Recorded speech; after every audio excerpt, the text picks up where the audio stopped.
join the meeting. Yes. Yeah. So let me give a first some brief about our initiatives, and let me introduce yourself also to the participants, and you can then present, sir. Then, if any queries or doubts to be clarified from my staff side, then it can be clarified, sir. So we'll split it to three areas for today's event, sir.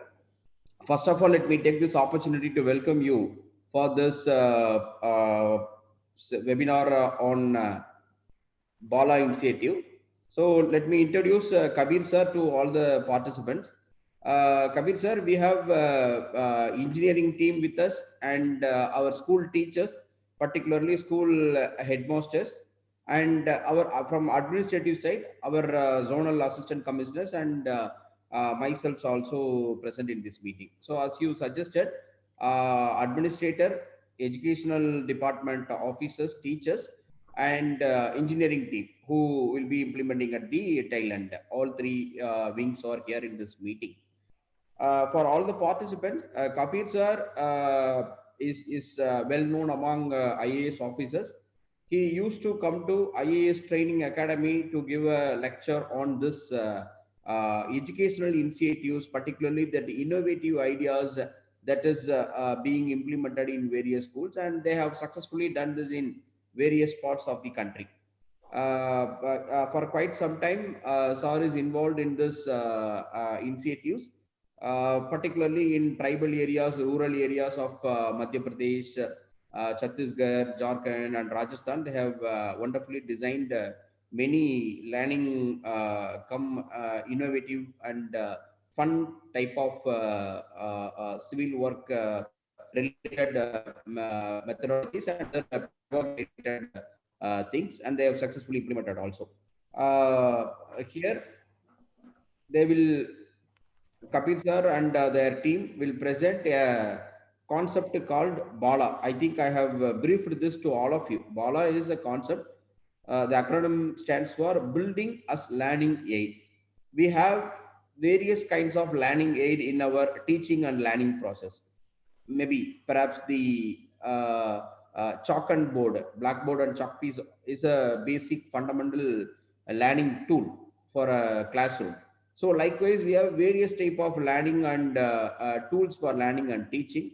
This concept is we have a huge space in every school. Like the space may be open ground, or the space may be walls, or space may be windows, and even some toilets and the water tanks, etc.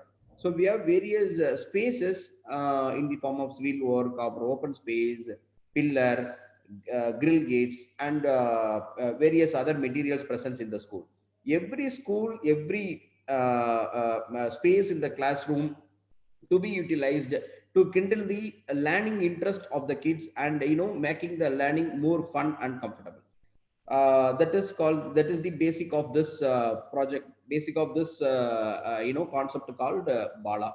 So he is the founder of this concept, and his organization is involved in this implementation also. So let me welcome Kabir Vajpayee sir on behalf of Thoothukudi Municipal Corporation, and let me invite and thank Ms. Chitra, young officer of Indian Administrative Service, who is assistant collector in Trichy, for coordinating this event. So, Kabir sir, I think by this juncture, I would like to invite you for talk to our staff, sir. Thank you. Thank you so much, Shri Jaisilan, for very kindly inviting me, and thank you, Chitra, for also inviting me here. And I hope that today the orientation that we are having about this concept for all the stakeholders in your program in the corporation schools, this will benefit all of us and will also enlighten us on how we can move forward to make these schools much better in terms of the quality of education that was available to the children here. So thank you so much. And I would also like to wish all of you a very happy new year. I mean, we are on the start of the very first day of this new year, although in a difficult circumstance all over, probably all over the world. So first of all, before we actually move forward on the concept, and I will be sharing with you a lot of visual material of what has happened and what Sri Jaiseelan just mentioned about what has happened in various places across India. So first of all, the reason why the technical, the administrative, and the educational, all of us are here together. This might be a question for all of you, that why are we here all together? And I would like to, answer it right now by saying that, you see, we are all working towards school, and we all need to have a common vision towards which we want to go and reach. And that vision is better education and better learning for children. And I think it is with that vision that the commissioner has initiated this entire work in the schools. So, if you are a technical person, it is very important that we can see how we can value add from the technical perspective. If you are a teacher or a head teacher or a principal, uh, how we value add in terms of the physical environment that is available to the children. If we are an administrator, whether at different levels, how as administrators we take the right kind of decisions, and the decisions which are ultimately going to benefit the children. So we are all here together to move in a unified way towards making the environment useful and learning oriented for children. And the examples that you are going to see today and what I'm going to share with you are not necessarily that you are finally going to take in your schools. We might come up with new ideas, and I would invite all of you to collaborate in the process of innovation, because the schools are not just of the government or of the municipal corporation, they are for children, for you, all of us together. And it is where we all can co create and develop it further. So, and that is one. The second thing I would like to tell, specifically the engineers who are part of this session today, is that very often we are trained for a technical role to perform as engineers in the society. But here, when we are talking about education or health or child development, our role is not just technical. Our role is techno-social role, where we are joining together the two roles of technical side with the social side. So we have to, in a way, develop a way in which we can perform that techno-social role. And so I'm saying these things because very often we come with a very straight line of thinking, and I would like to disrupt that line of thinking as we go along the, the sharing today. Uh, so I'm going to share with you two aspects. One is what the commissioner just mentioned about building as learning aid, but I'm also going to discuss and share with you the concept of whole school development planning. And the reason I'm saying this is because it's important that we don't see and look at the schools in isolation, but we look at them in a holistic manner. So, are you able to see the screen with the presentation? Yes, sir. Okay, fine. So I'll move forward from here. And I'm basically an architect, and but with very keen interest of working with schools, Anganwadis, and health centers. And what I'm going to share with you is a work which is a collaborative work which has happened, and I'm not the only person who is part of it. I'm just the front face who's presenting and sharing this with all of you here. So I'm going to first share with you the concept of building as learning aid. And the whole idea behind building as learning aid is that, the environment that surrounds us at any point of time. Right now, you might be sitting in a hall or a room or an open space. You might be using a piece of furniture. You might be sitting on a chair or along a table. You might be having a wall, door, window, and other things. Now, when we have a school, can this be seen differently? The table is a table, but can it be beyond a table? A door is a door, but can it be beyond a door? Now, that is the thinking behind Bala. Can we look at all the elements around us as learning resources? So I'm going to show you some glimpses of video. And for the first one, I'm also going to ask you if you are able to see the video and the audio both. Start हो जाओ, बनाओ बनाओ. So video and audio both are visible? Yes, sir. Okay, so I'll continue. Start हो जाओ, बनाओ बनाओ. और ये जहाँ जब भी लिखती है ना बड़ा क्लियर लिखती है, काउंटिंग भी.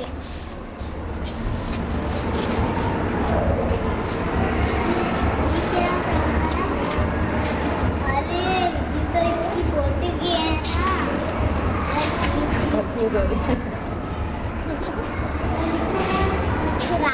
डॉट से डॉट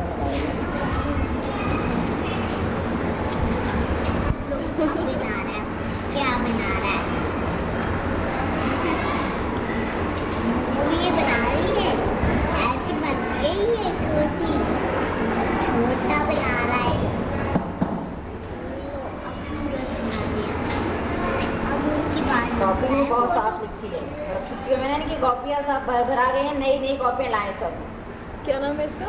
इसका पूजा. पूजा. पूजा बहुत अच्छा बनाया तुमने.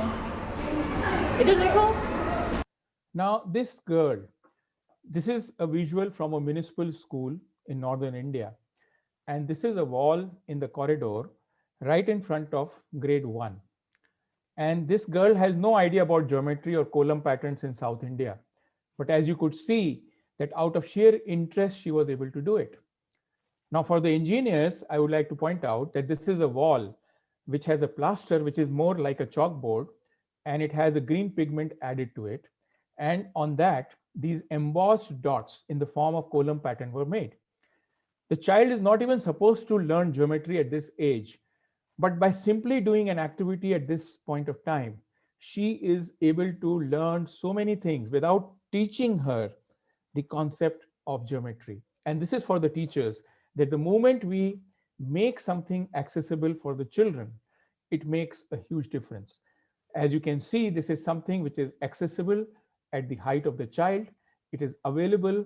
It is right there in front of our own classroom, and so on. Let us see some more examples. This is an example which I'm going to show you from Gujarat.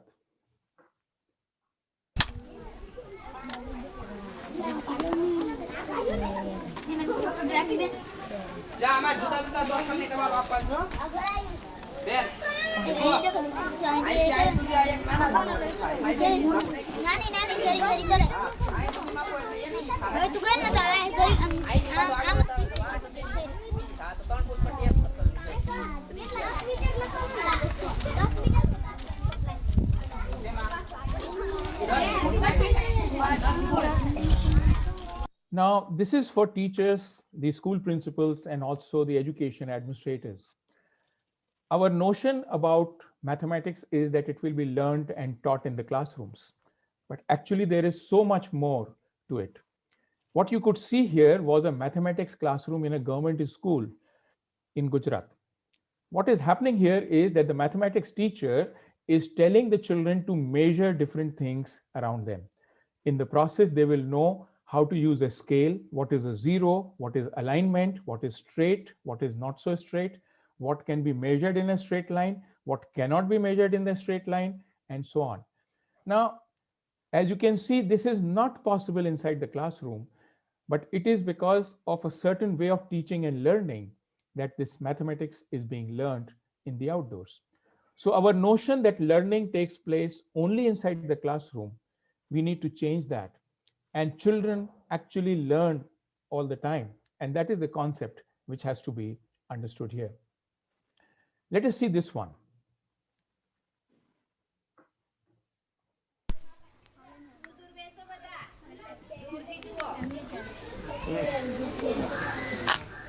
હવે તો મરી ગયું ને એના આગળ જે કોકી હોય એ પડેલું હોય પેદું તે મૂકી દે ને પેલું હા એ મૂકી દે એ નિકાલ.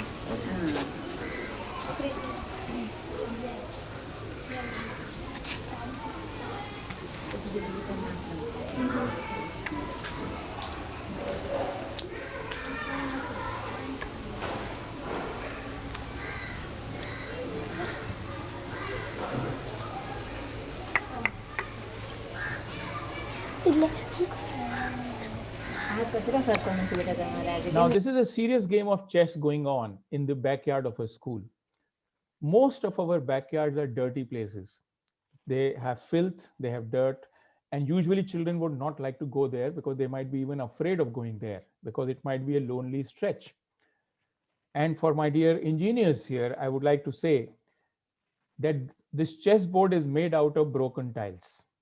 These are broken, discarded tiles which have been assembled to make a permanent chessboard in the backyard of a school. Now, this learning setting that you see here is something which is about not just cognitive learning. Chess is very much a cognitive game, but it is also about learning how to negotiate, learning to wait. It is about social, it is about emotional development also. So don't think that this is just a game, but it is actually a learning process for a child, what is happening here. And there is something more to it which you will see very soon.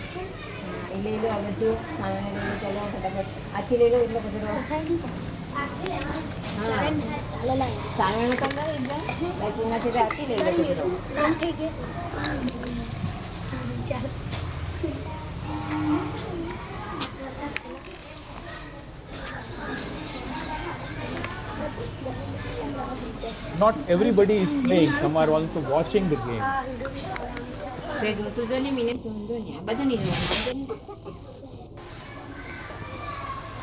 And this was actually a backyard of a school where, I'm sorry, the visual got disconnected there. And yeah, so this was a backyard of a school which used to be waterlogged during rainy days. And because of rainy season and the waterlogging, the foundation was settling. And this is, I'm specifically telling the engineers in the team here. So the engineer on this particular school site decided to have a wide plinth protection, which is also slightly raised. And it is also shaded during school hours, as you could see there.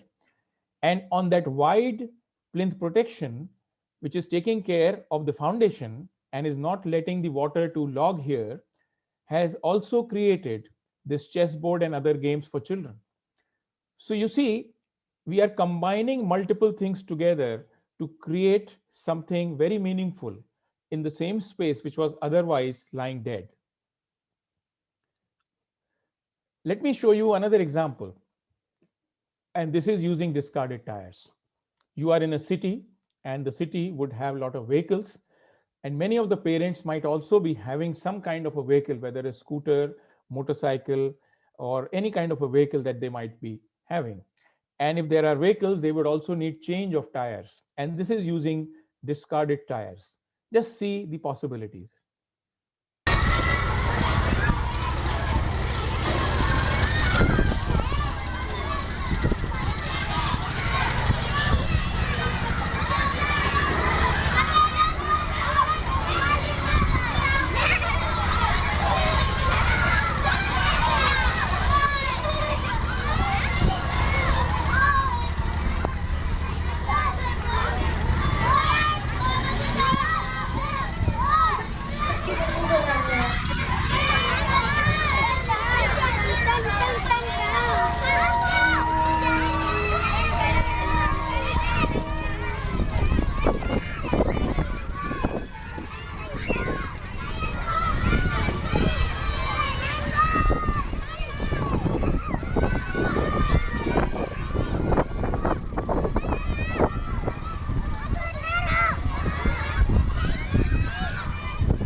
You will notice here that the tire playground uses different kinds of tires. It uses tractor tire, motorcycle tire, car, scooter, jeep, truck, everything.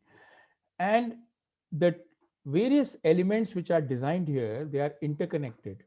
And this is not just about physical development of children. It is actually about social, emotional, creative, language, cognitive, and physical development of children. Just look at this particular part. And these are tires which are creating a challenge for children. There will be children who will climb it without any problem. There will be other children who will be afraid of climbing it. But they might be, inspired and motivated by those children who have already climbed. Chitra, am I clear in my English for the people who are hearing? Yeah, yes, sir. Yes, sir. So please interrupt me if anything is not clear. Don't No. hesitate. Very clear. Thank you. So this is not just about physical development. It is also about emotional development. I have a fear of climbing, but when I see others climbing effortlessly, it inspires me to climb. And even if I fall, the sand bed that is given below is cushioning me. It is using fine sand from the river, or it could be from the beach, wherever. And the point is that this entire playground is using discarded materials in a very safe manner. We'll see what is the safety component in that. So let me just show you the entire clip.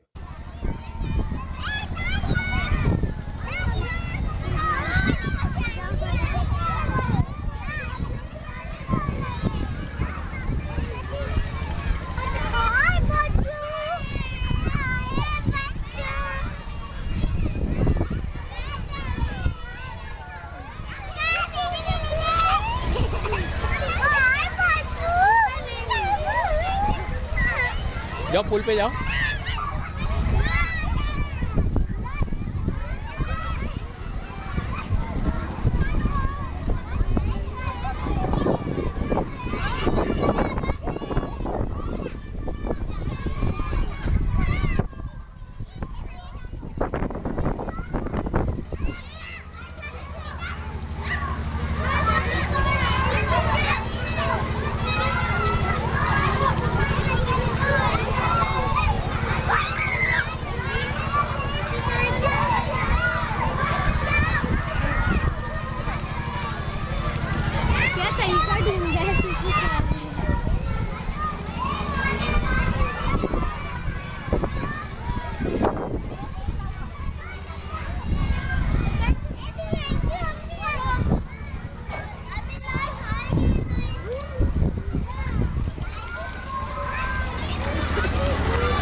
So the reason I showed you this particular clip was it was from a private school that we had designed.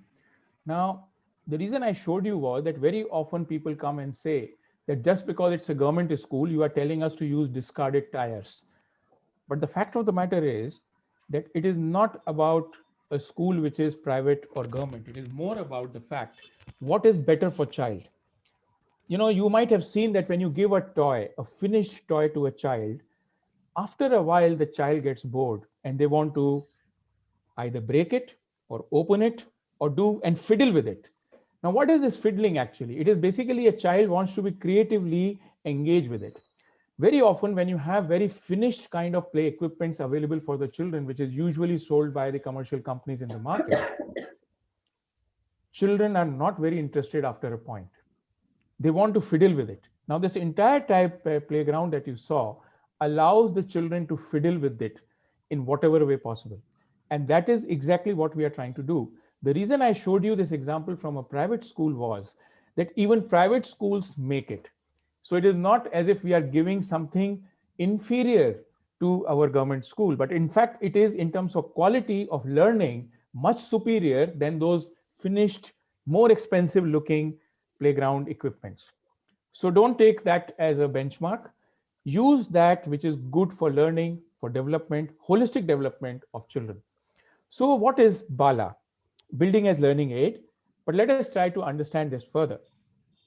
So it is about exploring and using the uniqueness of three-dimensional space and environment as a child-friendly resource for learning and development, which basically means that if you are sitting on a chair, you are sitting on a floor, you are using a wall or a door, a window or whatever, can it also be used for learning?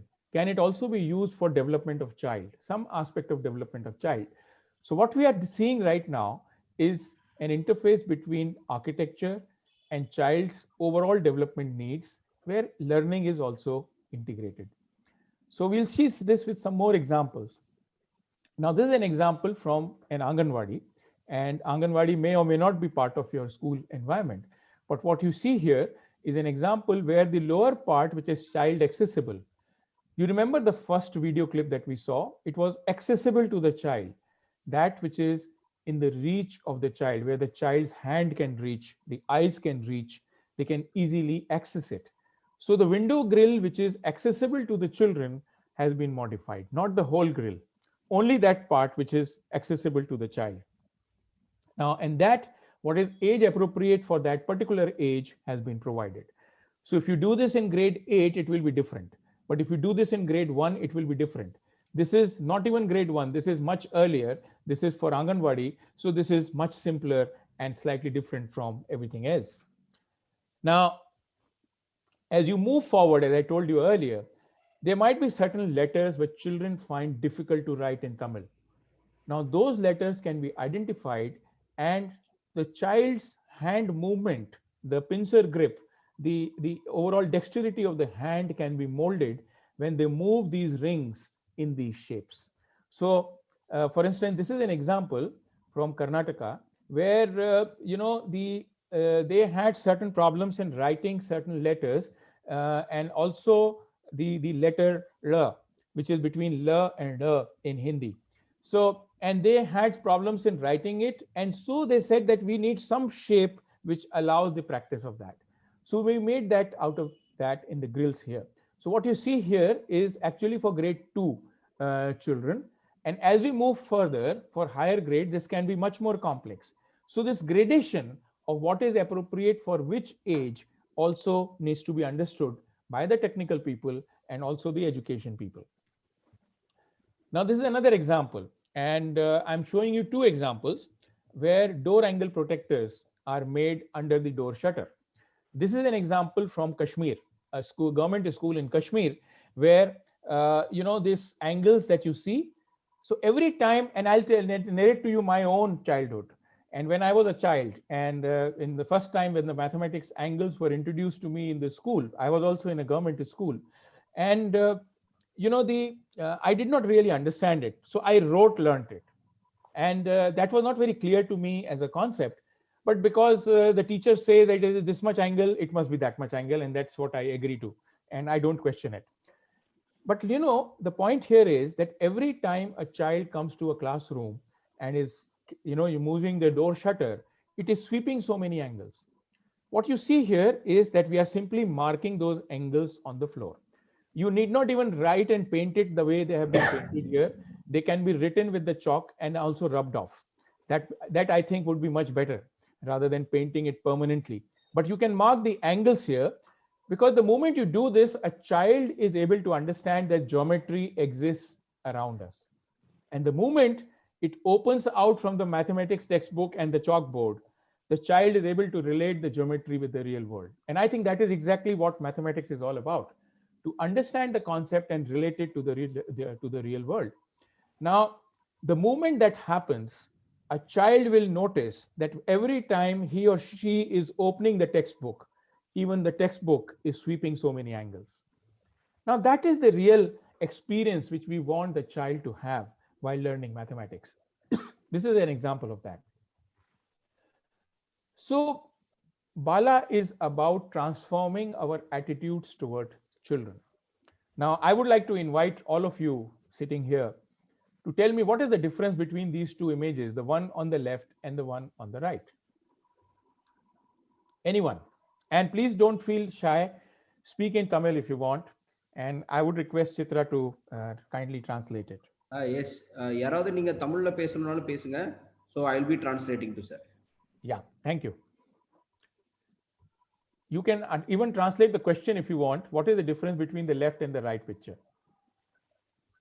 I think most of the participants are very comfortable in English, sir. But No still, problem. in the ரெண்டு picture கடையில என்ன டிஃபரன்ஸ்னு கேக்குறாங்க. ஏதாவது the height of the wall. Okay, height of the chalkboard. Okay. Yes, sir. Anything else? Anything else? The girl is feeling comfortable in the second picture rather than the first picture. Okay, fine. Anything else? One is a right-hander, another is a left-hander. Okay, very good. Yeah. Any other?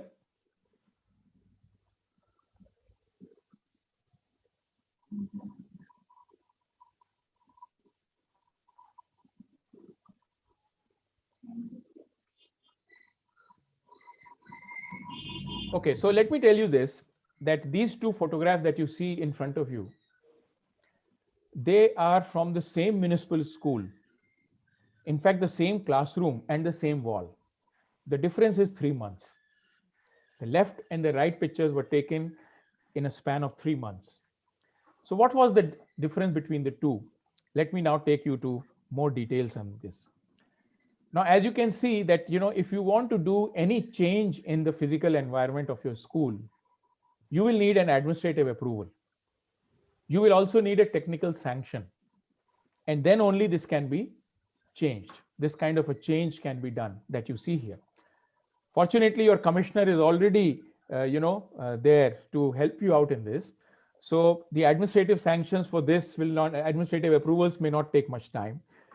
The technical people are here right now and they will understand what is the difference between the two. So this is about, our system, our education system has administrative people, it has education people, the teachers, the pedagogues who design the curriculum, who teach and translate the curriculum in the classroom. Then you have the technical people who make these things. And then, of course, you have the children who come and learn there. Now, barring the children, everybody else is an adult. The person who is planning, the person who is designing, person who is approving, they are all adults. So they all see things from the adult's perspective. So what you see on the left, the child has to literally, make an effort to write, because this chalkboard is meant only for the teachers who are adults. It is not meant for children. If you are a child, you better make some effort to use it. And teachers don't want to give that space to child. That is another issue. Now, unless we have a child-friendly attitude in us as an administrator, as a technical person. Now look at the plumber, the electrician, the mason, the engineer, the architect, everyone is an adult. So they also don't even question it. They simply get it made. The first objection we get from the teachers when you want to bring this particular chalkboard to this height is that, do you want the teachers to bend down and break their backs? As if, we want the teachers to actually bend down and write. No, we simply want this to be a more democratic, more open chalkboard where everybody can participate, including the children. The teacher can write on the upper part without bending, and the children can write in the lower part comfortably. That is the first part of it. The second part is that black is fine. There is no problem with black color. But very often, our internal lighting and ventilation of the classrooms is not very good. They might be having windows which are facing a boundary wall or another building, or they might be having all kinds of things which actually do not allow the natural light to come in. So if you have a very dark color chalkboard, the internal reflection goes down, and hence the visibility for many children is not there. And we may not even know, but in our every classroom, you may have special needs children who may have visual impairment of some degree, and we won't even know. For them also, if you give dark green color or dark blue color, it is much better, and it also improves the internal light quality. Now, if we have this kind of a child-friendly attitude that we want the child to participate, we want everybody to be party to it, we want a more democratic classroom where every child is able to participate along with the teacher, we will have to bring that in our attitudes. And if we bring that kind of an attitude of child friendliness, this change will happen. Now, this change happened in a municipal school in Delhi under the New Delhi Municipal Corporation. And this particular school was right next to the India Gate, where all the, you might be aware of the India Gate, where all the the Republic Day functions happen. This is about 1 kilometer away from there. And this change could happen because we were able to work together with the administrators, the educationists, with the technical people and the children. So this is very important for us if we want to move forward about Bala. And keep this in mind, the child friendliness. Child friendliness is in our attitude. It is not just something physical. Physical will come later. Let me show you another example. The two furnitures. Can you see the difference and tell me what is the difference between the two?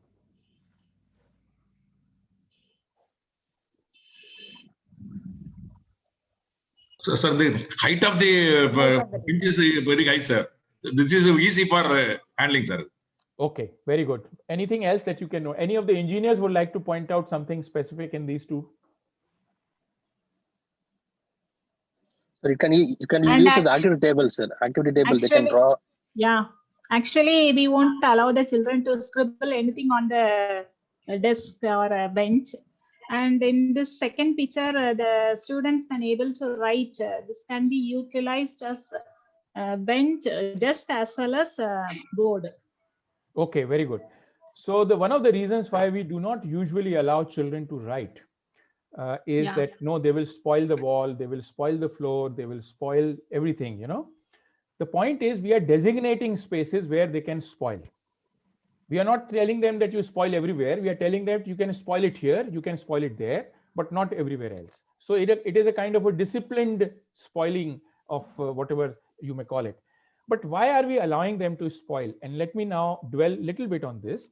But I would also like to point out a few other things. Like you can see these sharp edges and you can see some rounded edges here.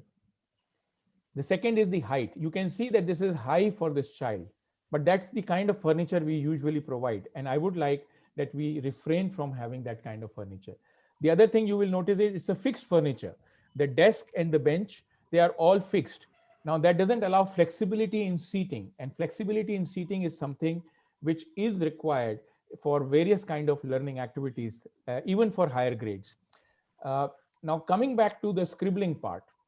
Now you see, when you really want children to write well and write in good handwritings, it is very important that their pincer grip, this grip is well formed. How will this be well formed? If you ask any of the doctors or any of the child development professionals or a pediatrician, they will tell you that actually you need to develop the gross motor muscles of the shoulder first, and then it comes to the wrist, the elbows, and then the wrist, and finally this. Now, when a child wants to scribble, this is a very natural tendency of a child to scribble. Actually, it is language development. It is also development of the body and the finer pincer grip. The moment you tell the child, no, you should not spoil it here, we are actually stopping that natural child development process. Very often, sensitive parents allow children to spoil the walls. They might even cover it with brown paper or newspapers for them to scribble and then change it. Now, can't we do that in our school? And what we are doing here is to simply provide them with a writable surface. All that you need to do is the existing furniture can have laminate, which is writable. And that's it. You don't have to buy new furniture for this. You may need to remodel this to make these corners rounded. You may have to cut down on the height and bring it down to the normal height. So depending on the resources that are available, you can actually facilitate the natural behavior of children. And it is very important that we do that. There's another example where you may need to change the floor or modify the floor. Of course, I'm sure the municipal schools might be much better there. And this is from a rural Rajasthan that you see here, the example. But what I'm trying to tell you here is that a broken floor can be repaired in two ways. One is that we lay new tiles, sparkling new tiles, and make a new floor. But there is a more creative way than sparkling new tiles. And that is the creative way that you see on the right. This lady who is sitting there, she's a teacher.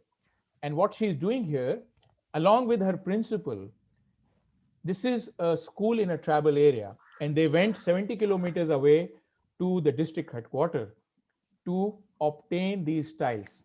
And do you know what are these tiles? These are discarded tiles. They are not new tiles in the sense, they are not packed, they are discarded tiles, but they are available very cheap in the sense that in terms of expensive, they are not expensive at all. And the school principal and this teacher, they sat together to work out how they will repair the floor of the class, floor of the veranda in front of grade 1 and 2. And what they have done is they have used these discarded tiles, which were smaller in number, to make this train out of those tiles. And the idea is for children to understand geometry, to understand colors, to understand shape, and also have fun. Now, this is a much better way, more creative way, and much less expensive, but much more useful for the children and the teachers. So it's just see, again, a mathematics geometry class is happening in the corridor. Otherwise, it would have only happened in the classroom in the manner of, the straight rows and stuff like that. Now, this is innovative way of repairing and upgrading an existing floor. I would like you to think about these possibilities. For each grade, when it is in front of grade 8, when it is in front of grade 10, you can't do this. You can do this only in front of grade 1 and 2. But when you go to higher grades, it will have to be done differently. And we'll see some examples of that also. When we do the plantation, now tell me honestly, which one will the children like between the left and the right? The right. Why?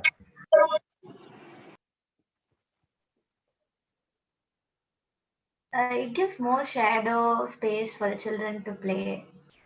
Yes, of course. So what is the problem with the left one? It's so steep and there is not much shadow. Okay. They Now cannot, I think, yeah, anything more? they cannot hang They on cannot the, hang, they cannot yeah. climb. Yes, of course. Yeah. Now, very often we adults, and this is a conspiracy of the adults that we all have, we don't want children to climb. We don't want children to hang. We want beautiful looking trees, but that's about all. But children have a different idea of beauty. They have different idea of fun, which we, when we were children, we had it, but we lost it as we became the adults. I would really like that we think about our childhood. We think about the child in us when we are designing and doing things for children. This is very important. Very often you will find the, the horticulture people, the gardeners and many other people would like to keep very pedicured, manicured kind of trees, in the garden. Children don't like it. Children will just, kind of change it the moment you hand it over to them. And it is not because they are destructive in nature. They are actually creative in nature. They want to do things differently. They want to explore things in their own way. The tree on the right gives you more options to explore. Explore your capability, explore what it offers, everything. And I think it is very important that we look for those opportunities to be developed in children. I mean, if you look at some of the greatest poets, if you look at some of the greatest scientists, some of the greatest people that we have had on the earth, their bonding with nature was so profound. Do you think that the tree on the left can actually give you that kind of bonding? It won't give you. The one on the right will give you bonding at multiple levels. Children will remember it throughout their life, what they did in their school with those trees. And I think we need to make our schools that kind of memorable place. They may remember it throughout their life. You might have noticed that if when you pass through a garden, suddenly there is a fragrance that comes and it reminds you of a childhood memory. Why does that happen? Because in your childhood, probably there was a tree, there was a flower, maybe at your home, maybe in some religious place, maybe in a park that used to go, or maybe in the school that would remind you of your childhood. Why can't our schools be places like that? Why can't they remind us when we grow up, when we pass out, when we go anywhere in the world, that the moment we have that image of the tree or the fragrance, it reminds us of the time we have spent in your beautiful school, in the school that we have created. I think it is very important to relate these things. And we need to see the landscape from the child's eyes. Another example that you see on your left and your right. I have not yet seen the overall photographs of some of the schools of the outdoor spaces, but once I see it, I will be able to suggest some more examples of what can be done and how it can be done. You already saw the video clip of the tire playground that I shared with you a while ago. Now, these tire playgrounds actually address the cognitive development, and it is about children solving problems, whether it is of estimation, of handling materials, of distance, of speed, all kinds of things. It is also about physical development because they actually develop their muscles, the gross motor muscles and others. It is also about social emotional development, and you might have seen there were certain play equipments which could be played only collectively and not individually. And it is also about aesthetical development, because when children play, they play with sand, they play with tires and everything else. They come up with all kinds of creative things when they make, and you will see a whole range of stuff that gets in such playgrounds. I think it is very important that we look at a holistic development picture when the child is growing, and we bring that in the school environment. If we look at the goals of education in our country, it is very important that we understand this in a very simple manner, that these are the 4 goals. The first is access. Each of our school and education should be accessible. Second is that we should be able to retain the child in our school. The child comes there, but should not, find ways to run away. But we should have a quality. We should have an environment which retains the child there. Third is equity. We need to be responsible to bring every child, irrespective of gender, caste, religion, or socio-economic background. It doesn't matter. We have to get all children in our school and give them what they need for their nurturing. And I think it is very important that the municipal schools that we have, we are able to do that. And of course, fourth is quality.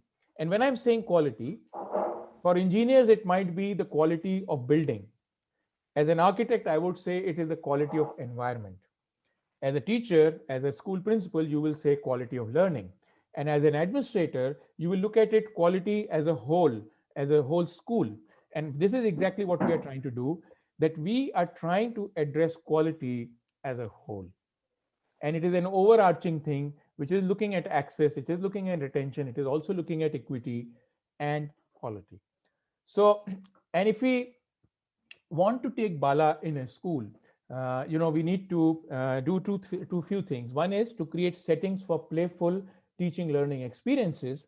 And the second is to develop built elements as playful teaching learning resources. Now, this is something fundamental that you have to understand, and I will explain this to you further. So for instance, the spaces where we are trying to create settings could be the classrooms, the corridors, outdoor spaces, terraces, staircases, steps, etc. The built elements can be the floor, ceiling, wall, pillar, door, window, furniture, ramp, platform, trees, boundary wall, and so on. Now, let me show you this from an example so that you are able to very clearly understand what I mean by settings and resources. So this is an example of a terrace of a school, and what you see here are these settings which have been created in the terrace space. So terrace is a larger space, and within that terrace larger space, what we have created is a setting. So this is one setting, as you can see, this is a setting to play with water. It is a shallow pool, you can't even drown in there, but you can play with water. This is a setting where you can play on a floor dot board. So there's a dot board which is engraved on the floor, and children can write and draw on that. This is a setting where you can play hopscotch or stapu, and you might have in Tamil a different name to it, but basically it is again using the broken tiles. This is a chessboard using the broken tiles. This is a Ludo game made using the broken tiles. Now these are the different settings which are scattered in the larger space. So these are known as Bala settings, because when we want the learning to take place, there are different kinds of learners. And there's a wonderful book by a Harvard education person called Howard Gardner, who talked about multiple intelligences. Multiple intelligences, the book actually tells us that there are different ways in which children learn across the world. And in every school, not every child will learn by, repeating what the teacher is saying. Some children will learn good if they can visually see things. There will be children who will learn things if you actually write things down. There will be children who would like to do things, and only then they will learn.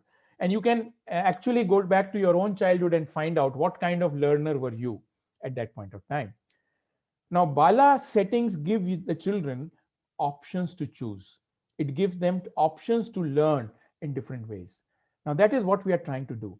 Actually, if you look at it, We are trying to use this space as a learning resource to support the entire learning process for every child who's coming to the school. We'll see some more examples. These are all examples from government schools in different parts of the country. So this is the same, I showed you the video clip. This is the backyard, and now you can see it is quite clean and it is a white plinth protection. This is another example where, this is a writable surface on which you can do language, mathematics, science, all kinds of activities. This is a corridor. This is again from government schools. What you see here are magic squares. This is the space in the garden where you can see the bench on which children have different kinds of learning resources. Then you have this space under the tree, which is again a setting which has been created for children. This is a midday meal eating space using the precast slab, which are acting like tables in the outdoors. And again, it also has these learning resources. So these are different kinds of settings which are scattered in the indoor, outdoor, and semi-open spaces across the schools. And these are all, like you, done by government teachers, government principals, and government engineers together under the administrative approval and the technical sanctions from their respective administrators and senior engineers and so on. So more examples. This is an amphitheater that you see here, which has been made. This is an example where the tires are used as seating spaces. This is an open library. This is the sand and tire play space. I was talking about creative development. This is all about creative development. And what you see here are those trees which children can climb. This is again a government school, as you can see. Here the engineer said that my trees are slightly up. So let me make the platform which takes the ground level up. So the trees, without cutting them, will come down. And these are the ingenious ways how our people can come up with all kinds of beautiful ideas to make Bala possible. I'm going to show you some resources, and I'm going to also differentiate between what is a TLM, the teaching learning material, and Bala resource. So let us see the first example, which is a number line on the floor. Now this can be made in the corridor of every classroom, and it need not be only for grade 1 or 2, it can be even for grade 12 or even grade 5, 6, 7, 8, whatever. The numbers that you see here are written with a piece of chalk. And this is exactly where the role of the teacher comes in. But teacher is not visible here because the teacher is not even conducting the activity. The children are learning on their own. Now, the difference between a Bala resource and a TLM is that the TLM would be subject specific, it will be grade specific, and probably it can be used by and large in the classroom. Bala resources are integrated in the built environment. A teacher need not bother to keep them back in the Almirah. They can remain where they are, and they can be used in multiple ways. So what you see here in early grades, let's say grade 1, 2, and 3, this can be just about ascending orders of numbers. But as you move to grade 5, 6, and 7, children can learn about positive numbers and negative numbers. As you go further, it could become much more complex in terms of exponential numbers and others. Now, the whole idea, what I'm trying to talk to you about here is that Bala is a resource and it can be used in multiple ways across multiple subjects. Very young children just playfully will just simply jump on it and do nothing about it. You can also talk about measurement and the estimation of distances using these number line on the floor. So as you can see, the usual kind of TLM would be grade specific and subject specific, but a Bala resource is open-ended. My engineer friends, all you have to do is that when you are making the floor or laying the new floor, you can actually make certain portions of that. And these are using different kind of geometric shapes. And this is done in IPS flooring, the cement concrete, CC flooring. And only some yellow pigment has been added to it. So it has to be a writable surface on which you can write with piece of chalk and rub it off. Write with piece of chalk and rub it off. So basically, that is how the technical specification of this would go. Measuring. And very often when children have to measure, it becomes a problem because most children, and there have been multiple studies across the country where children are not able to understand the measurements properly. Now, very young children will not understand what is 5 or 10. But here, using just the palm, a child is able to understand by the body that this is 5 palm length or this is 20 palm length and so on. But this is not a standard measurement. And when you reach the standard measurement in your mathematics class or the science class, you will need to understand this better. What you see here are examples where in the existing pieces of furniture, the scale was screen printed. So this is a screen printed scale on the existing pieces of furniture. This was done by the Delhi government schools in Delhi. And why were they doing it? Because many children cannot buy the compass box because they cannot afford to buy so many compass boxes in the family. And hence, they may not have the basic resource of even measuring. Now, that is where our role comes in, and in a government school, that can we not provide the resources which every child can use? Because we are talking about equity. We don't want a child to be disadvantaged just because she or he cannot afford to buy a compass box. We will provide everything that is required in the school environment, and that is what is happening here. The second example is, this is a long jump space, and in the long jump space, a scale is marked here. Now with this, what happens is that, and I have not shown one example, another example, which is like the kilometer or the milestones. So at the moment you enter into the school, you know the distance of the principal's room, the staff room, the library, your own classroom, the drinking water point, the playground, by the milestone which can be placed in the school environment. Now this gives a very concrete understanding of what the distance is. No virtual learning can ever do this. No classroom teaching can ever do this. So you need a real experience. I mean, just another example could be that children across the world, and this is not true with just India or Tamil Nadu or Delhi or any other place. This is true across the world. If you have furniture in the classroom, children will push it and throw it. If they are pushing and throwing it in any case, and on the other hand, if you ask the teachers, you will find that teachers are the children are very poor in estimating the weight of an object. They don't know what is 5 kgs, they don't know what is 10 kgs, they don't know what is 1 kg. Now, a simple thing can be done. In every stool that we have in the classroom, we simply paint the weight of the stool. We measure it using a spring balance, measure the weight and paint the weight. We may take the weight of the bench, weight it, and then write the weight. The teacher's table, now let the child know that they have just thrown a table or just pushed a table which was 20 kgs. Let them understand that they have just pushed a bench which was 12 kgs or a stool which was 8 kgs. Now this is learning, and I think we need to promote learning which actually is embedded with all the multiple senses. So here is this example. You can even have a wall clock with writable surfaces, and this writable surface is around the clock. This is not having any clock mechanism inside. It is, you can manually turn everything. But the point is that children do not understand time the way you and I understand time by looking at a watch. Young children especially find it very difficult to comprehend time. They relate it with an activity. I get up at this time, I go to the school, I eat my lunch. They relate with the activity and then they understand time. Now, if you have a writable surface around the clock, you can write that activity here or draw that activity here for a child to relate to that time. And that is how they will start comprehending time. For higher grades, this can even be an exercise to understand fractions, that this might be how much percentage, or what fraction of one whole round, that is 360, and so on. These are more creative examples of what you can see here. This is a rainwater pipe which can also be used like a periscope. These are acrylic mirrors in convex, plane and concave shapes. These are acrylic sheets which also have a mirror polish, and you can turn it in whatever way you want.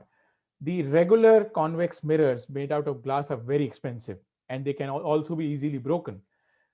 But without spending any money on that, we can go for polycarbonate or acrylic mirrors, which are a fraction of the cost of that kind of mirror, the glass mirrors. Now, this is another example, and those of you who are engineers, you would know this, that very often when we were in the engineering colleges, we would trace the sessionals of our friends to make the submission in time. Now we can use that in a much more creative use in our schools. This is an example from a child in Kashmir, where the window glass pane is used to trace the map. Now, I don't think in municipal schools of your kind, you are an urban area, so it should not be a problem. Probably the maps of the district and the city and the state and the country would be available easily for children. But you can have other resources which can be actually made on the glass using a permanent marker. So like in this case, the map of India was made by the teacher using a permanent marker on the glass, and children just simply bring a blank sheet, put over it, and trace it using a pencil. This is exactly what this girl is doing. So, you can duplicate without a photocopying machine, without any electricity, at no cost. Now, this is the teachers and the principals can decide what kind of resources children may like to reproduce without spending any money on photocopying and stuff like that. And the resources which are usually not so easily available, they can be created by the teachers on the glass pane, and those can be traced. This is a grid board which can be made by the side of every chalkboard, and the grid board is something which you can use from grade 1 to 12, and it can be used for mathematics, science, geography, language, drawing, any creative activity. Yeah, I mean, a whole range of stuff can be done. And I will also connect the teachers to the resource which talks about 1001 uses of the grid board, which can be used across different kind of grades and so on. The grid boards can also be made in the outdoors, and they can be used for word puzzles. When you want the children to develop love for language, it is very important that you give them all kinds of resources for them to engage. And that engagement is what Bala can create for our children. This is also an example of a dot board. Dot board can be made on the floor. It can also be made on the wall. And again, as you can see, this is a green board in which these dots are embossed. And these embossed dots are all what children are using to do different kinds of activities. You can do it for much more complex things, as you can see here, of understanding what a mathematical table is and so on. You can even have a map of the city, map of the district, map of the state right there. And what you see here is an example where it is a map of India.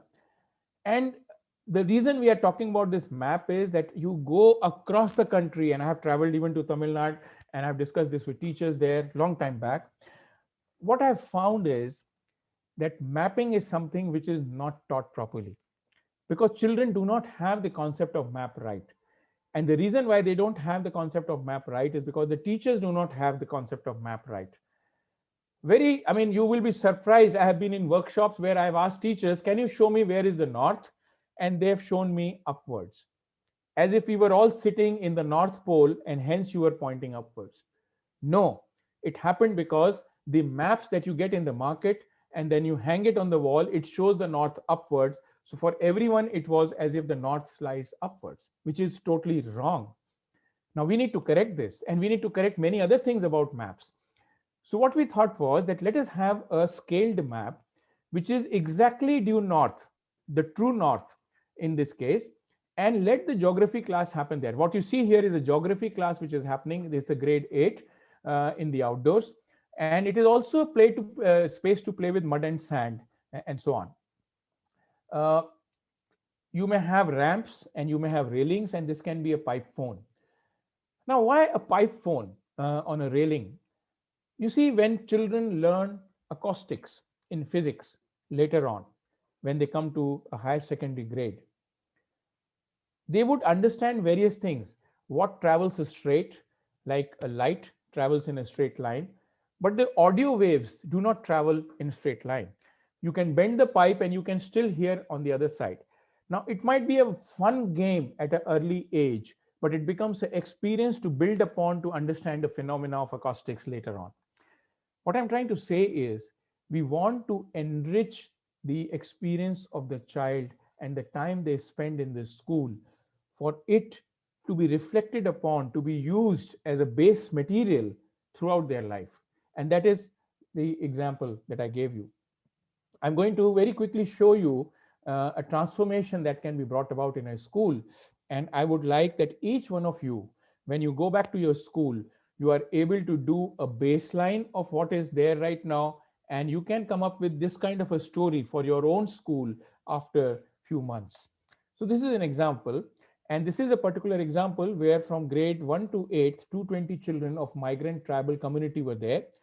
Enrollment and retention. You remember I discussed with you the goals of education. It talked about attendance and retention. Now, enrollment and retention of children was a major problem in this school prior to Bala intervention. This is how the school was. And as you can see here in the example, it had the barrenness. It had some trees and classrooms and stuff, but it was still quite barren. It got transformed to this.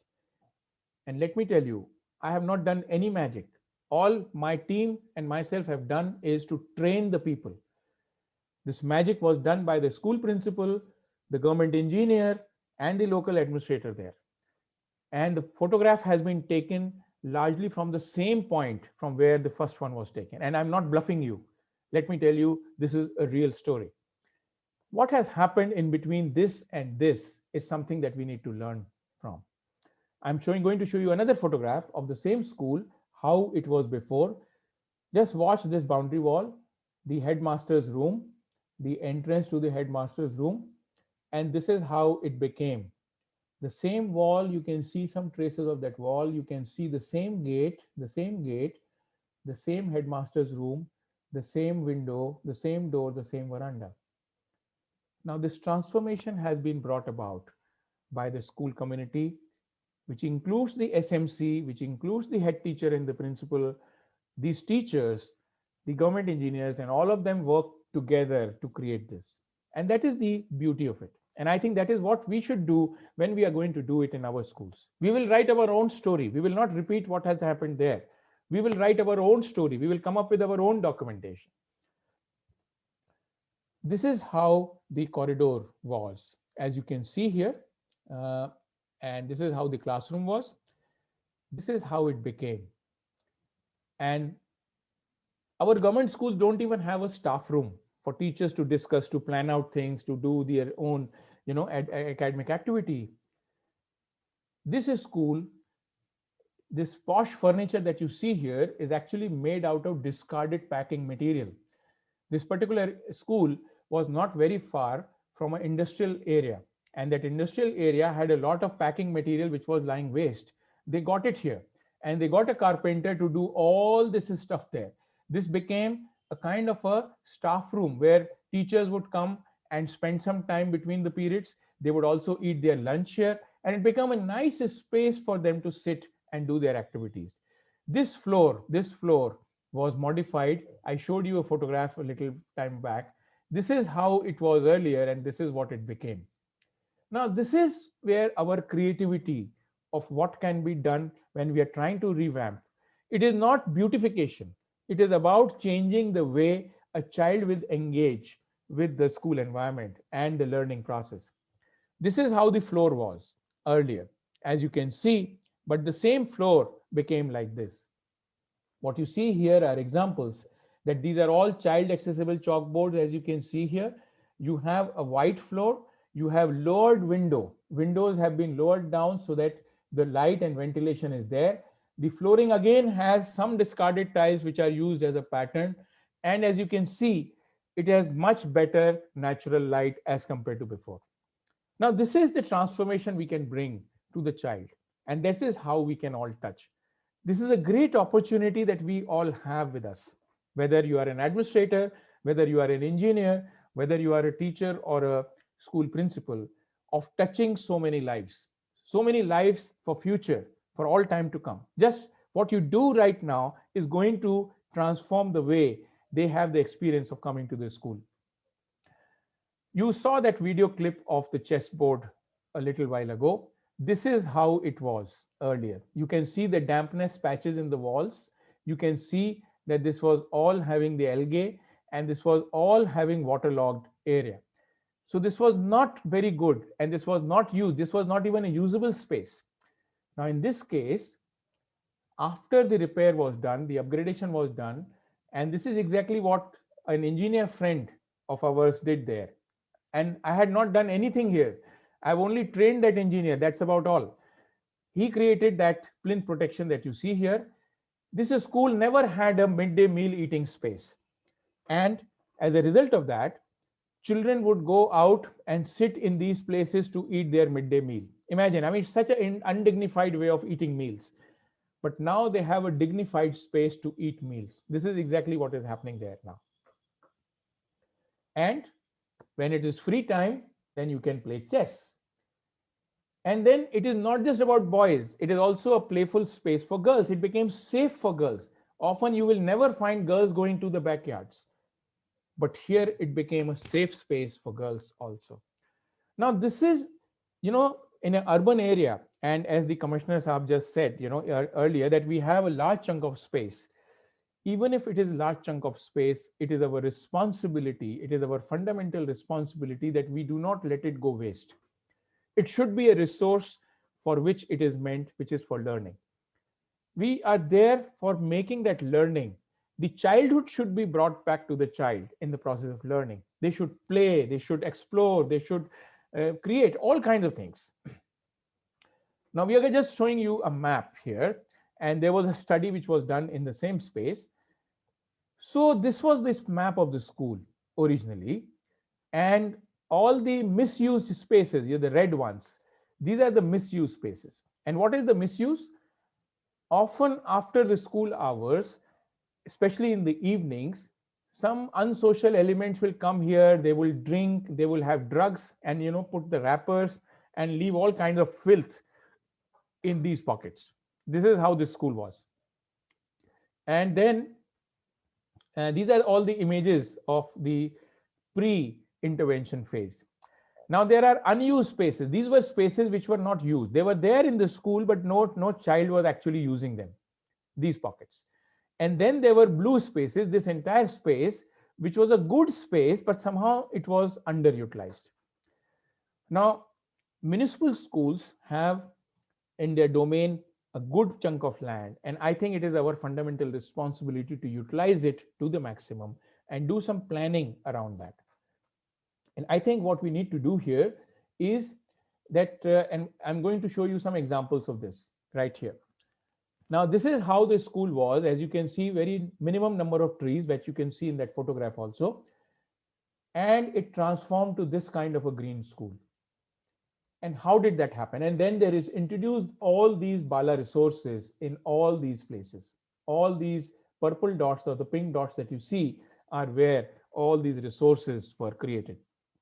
Now, the reason I'm sharing these ideas here is so that you can get an idea of how you will proceed when you plan your buildings. Now, if you look at this more, there was a mapping of favorite spaces of children before the intervention. And we could find only 3 pockets which were favorite spaces of children before the intervention. And we could also find why it was so less. Later on, you won't believe the number of favorite spaces increased so much. The number and the spread increased so much. And the reason why it increased was because children were consulted in the process. Children were stakeholders in the process of asking what you need, what is comfortable for you, what is not so comfortable. As you can see, the backyard was not favorite at all. Now it is favorite. As you can see, there were many other pockets which were not used, but now they are not just used, they are favorite spaces of children, and they spend a lot of time there. We also tried to map how children use different spaces, and this is the footfall of children, and each footfall that you see here represents about 10 children in one go. So prior to school hours, about 20 children of the school cleaning committee would come, and this would rotate, and they would come to the school to clean the school spaces. So about 20 children out of those 200 would come and do the cleaning. Post intervention, it changed. And what you see here are examples of multiple children, and these are, I think, much more. As you can see, the count is much more now and much more spread out, and they came here. When we interviewed the children, we discovered something very interesting which we had not expected. You remember, they are all from the migrant tribal community, and most of the children were first generation schoolgoers. Their parents had never gone to the school. They were the first generation who had come to the school. So you can imagine they will never get academic support at home. And if they will not get academic support, it might be difficult for them to do their homework at home, because if it requires any support from the parents, that may not be possible. We discovered that many of these children are now coming to the school because they find the school safe and conducive, and they were discussing with their peer group the homework. They were coming to the school prior to the school hours to finish their homework and to play and to do different kind of activities. I would say this is a positive engagement. This is about retention. This is going beyond attendance. This is about retaining the child in the school. A child feels secure and safe. A child feels that the school is supporting the child, and that is what is happening here. Space usage wise, I was telling you that learning need not happen only in the indoors, but typically all the learning was happening indoors, as you can see here. Now, post intervention, it gradually started spilling over to the outdoors. So the learning was no longer happening in the indoors. Indoors, yes, these room 4 and 3 were also repaired and they were also made functional, but now the learning was happening everywhere, as you can see in this slide. We also found that very often the midday meal time was the time when you would have the highest attendance in the school. And very often what would happen is that after the recess, many children would leave the school because, I mean, they would not find much interest in the school environment. Now, we discovered a change even in that, and we discovered that now children do not want to leave. They want to be in the school. And we even mapped how much time they're spending, and I'll share that also with you so that you can understand. Now, there is something much more than all this that we are discussing, and this is a study of time on task of teachers, which was done nationally. And some of the outcomes of that study was that if you go by the school calendar and the total allocated time for teachers to teach children is represented by this circle right now, the school is functioning where not on all the days. So there might be some school specific holidays. So some number of those days will be reduced. Further, if you go, teacher might be asked to go on some duties, and teacher is also entitled for a personal leave for some work at home or whatever. So again, from the total number of days, it shrinks. Further, teachers might be asked to do some work for education department, and they might be deputed to do some departmental work, which is not academic work for children, but some other work. They might even be asked, they have to do some work related to training, attend a meeting like what we are doing right now, and so on, which is again related to education, but not necessarily about academic teaching learning with the children. And then finally, when the teachers are available in the classroom, they might be involved in some other administrative work there. It was found that there's a leakage of instructional time by almost 22%, which is about 49 days per year. Now imagine our teacher is not available to the child for academic work for about 49 days per year. Now, what are the children doing at that time? And this is something I want to highlight here, that teachers, when they are not available, children might be either doing vandalism, they might be bullying each other, fighting, or might simply be leaving or drifting, and doing nothing. I think we cannot increase the number of teachers overnight, but what we can do is to constructively engage our children at that point of time.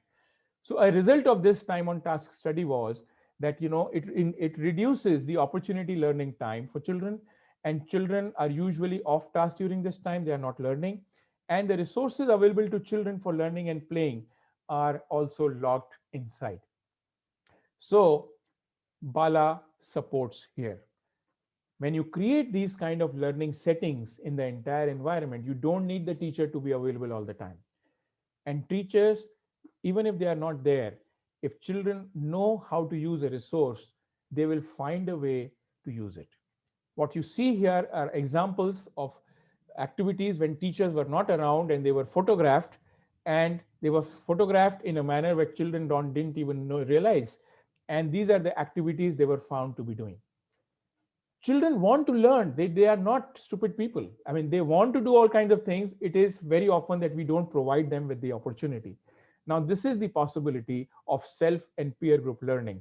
And if you go across any pedagogical research anywhere in the world, you will find peer group learning is very important aspect of learning.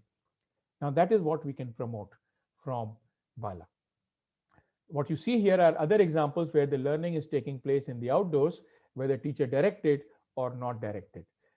Activity-based learning is something we learned from Tamil Nadu, and the entire country, in fact, owes a lot to activity-based learning, which originated from Tamil Nadu. And many states came to Tamil Nadu to learn from it. I don't know what is the status of that here right now, but I'd like to just give you one small example of how Bala supports activity-based learning. You know, you tell a child that you subtract 128, number 120 from 128. A child may ask, why should I subtract? Why on earth should I subtract? And will not understand. They will know how to subtract the method, but not the reason why a number should be subtracted from the other. Now, in a real life situation, if there are two children, one is Jignesh and the other is Dharmesh, and their heights are 128 and 120 centimeters, and a teacher says, can you tell me what is the difference in height? Then you use a number operation of subtraction and you get this 8. Now, this is real life learning. I think this is activity-based learning, an example of that. And Bala supports this kind of learning for children across the school environment. This is happening in the corridor, by the way, and children can do it on their own. After the teacher has left, all of them can keep on measuring themselves and debating about who is longer, who is shorter, and so on.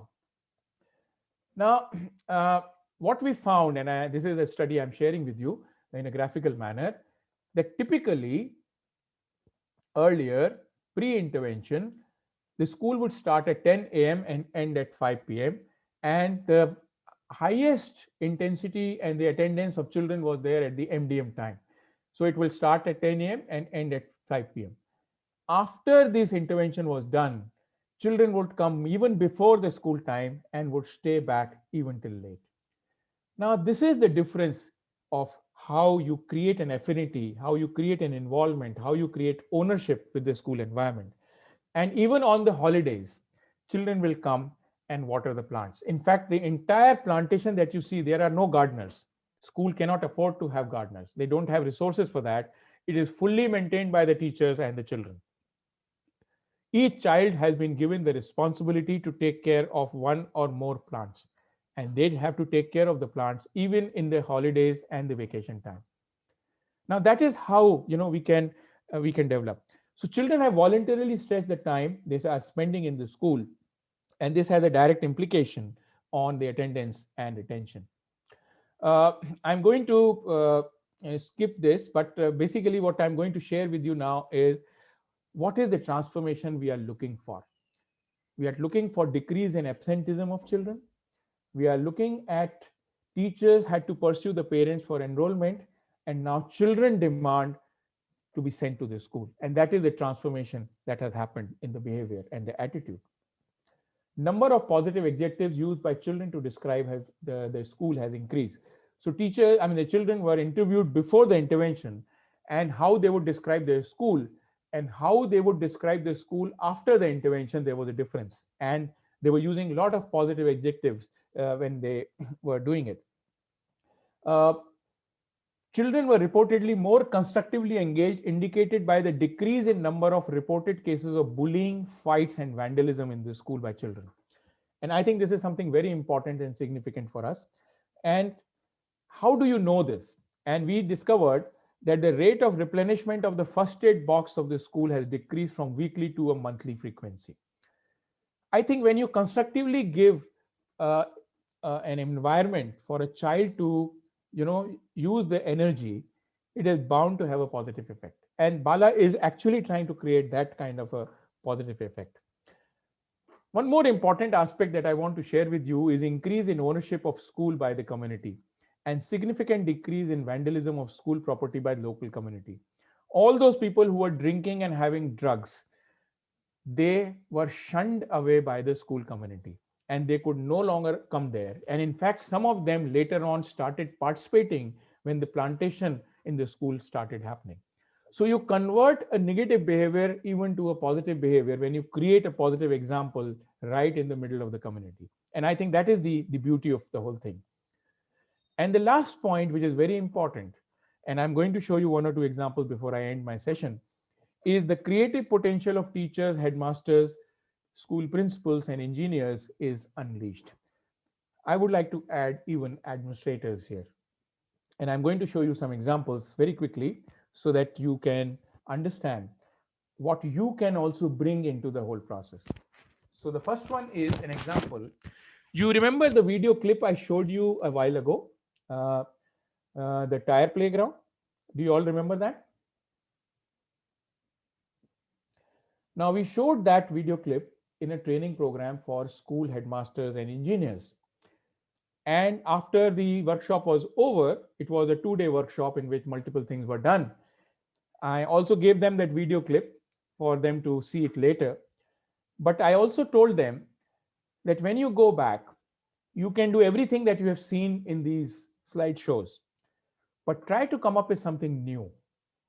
You need not copy paste it. You can come up with something new. And this is what came. जी कैसे बनाए?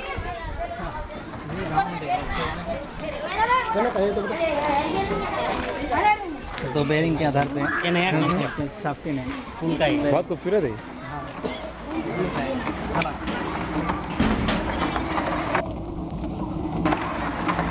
Running भी कर सकते हैं, अंदर exercise हो जाएगी उसमें। बहुत तेज हो जाएगी।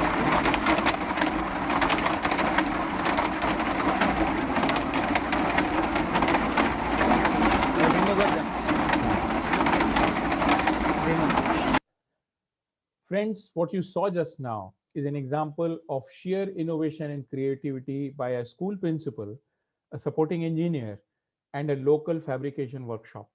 They created this out of discarded truck tire bearings, wooden slats, which were again a waste material in that area. And this has been done outside the Gir forest in Gujarat. And Gir forest is one of the thickest forests very close by to this. And I tried to climb on this particular barrel wheel myself. And I was thrown out 3 times. It is not so easy what these children were doing.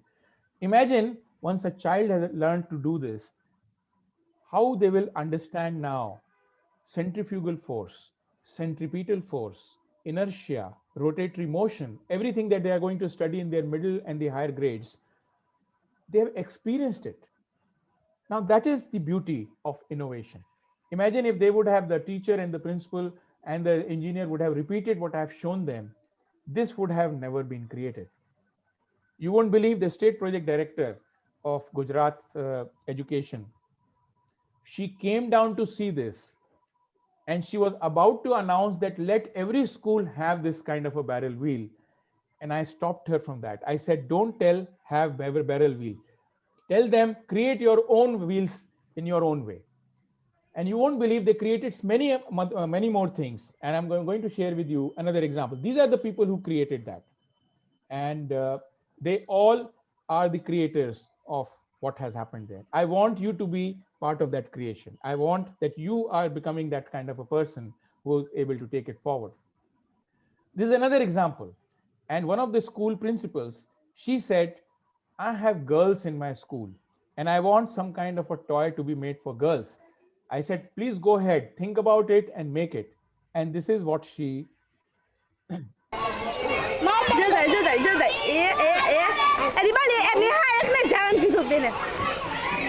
Video ஆன்ல இருக்கு நீங்க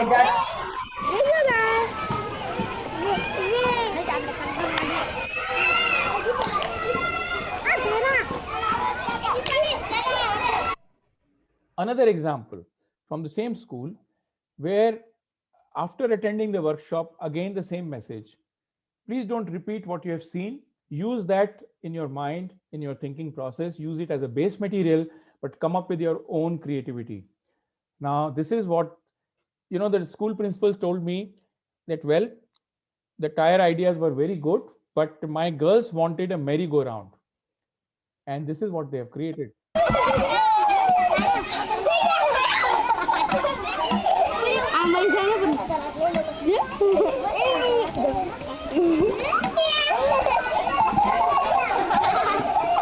Something very important that I want to tell you here is that again it uses the discarded bearings. It uses a tractor tire which is discarded and taken from the community. Somebody from the community donated it. The things which are, these strings that you see, we had told the school principals and the engineers that, whatever you do, it should be child friendly. It should be safe. They got the Hero Honda motorcycle chain because it is rounded. It is not sharp. That has been used here so that it doesn't hurt the children when they are holding it. Now, this is the sensitivity which is so critical and important in what we are trying to do. This is school principal told me and confessed to me that whenever the new books would come for the children to read, he would put them inside the trunk because he was always afraid the children will steal it and will tear it and torn it. After the Bala intervention, it was the same school principal, and he confessed to me personally and told me, I created an open library for children in the pavilion. He created another library in the garden for children. Imagine a principal who was so afraid of giving the books in the hands of children because they will torn it, they will, steal it, was the same principal who created the open library. Now, this is that child-friendly attitude. That is exactly what we are trying to do. And I did not tell him to make an open library. It was he who came up with this idea. Children manage this entire library. Let me tell you, there is no teacher who manages this library. And not a single book has ever been stolen. This is exactly what the school principal told me 2 years after the library was running. Another example of a creative innovation which was done by an engineer. You remember I showed you that window pane from Kashmir where a girl was tracing the map of India. Now this engineer told me that, well, in my school, they don't have windows with the glass pane. But at the same time, my children cannot afford to buy the protector from the market because it is expensive for them to buy. Do you know what he did? He was a district level engineer. He was probably an executive engineer or something. He went ahead and explored from the people who make the mementos for the functions, and they have the acrylic sheet engravings tool with them. He said, I want protector to be made very precisely engraved and painted on an acrylic sheet. And he created a special clip arrangement to be fixed onto that acrylic sheet so that the entire thing could be fixed on any window grill and irrespective of the window pane, whether it is of glass or metal. Now, this is sheer ingenuity. That is exactly what we are talking about. I think this is exactly the crux of the matter. And this is happening not even in an urban area. This is a view from a rural area in a government school. Now, this is exactly what you all, I've just shown you a few examples, but I'm sure there are many more things that can be done. In terms of cost, let me tell you, we are not talking about a huge money. Whatever resources you have, whatever may be the cost of repair and upgradation, many of these ideas can be integrated with repair and upgradation. And that is how you can, kind of take it forward. I would like to stop here. And before we go for the questions and answers or any doubts, I would like to very quickly take you to, some visuals that I already have from the schools that were shared by the commissioner with me earlier. And these are some of those visuals of the corridors. Now, after having gone through that exercise, what would you like to reflect about this corridor and how we can transform this corridor? I'm inviting questions and solutions and ideas from you now. Please go ahead. Any one of you. Officers and other teachers, sir, என்ன கேக்குறாங்க understand பண்ணிட்டீங்களா? இந்த பில்டிங்ல இப்ப sir have shown many videos and photographs and ideas. So what you like to do here? இப்ப நீங்க வந்து just பார்த்து காப்பி பண்ணணும் மட்டும் இல்ல. That is just a basic ideas. You have to develop on your own. நம்மளோட space, நம்ம class ரூம்ஸோட தேவைகள், அதை வச்சுட்டு we can create and innovate அப்படிதான் சார் சொல்றாங்க. So now our engineers and teachers and other, even our TULIP young professionals also can intervene. And thank you.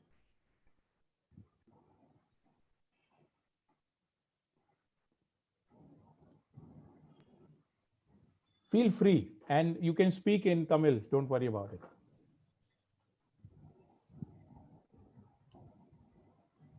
What can be done with the floor, with the railing, or for that matter with the grill, the window, the pillar?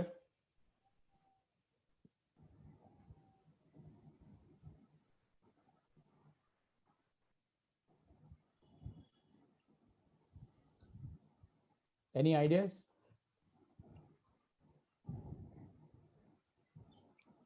Okay, let me start with one small idea. Can you see the floor with the tiles of stone which are laid on the floor? Can you all see that? Yes. Okay. Now, as you can see, probably they are of two sizes. The size of, there are two sizes of tiles which are kept there. Now, let us say if this is in front of grade 8 or 9 or whatever, higher grades, who also understand area, how to calculate area, we can give the dimension of one tile.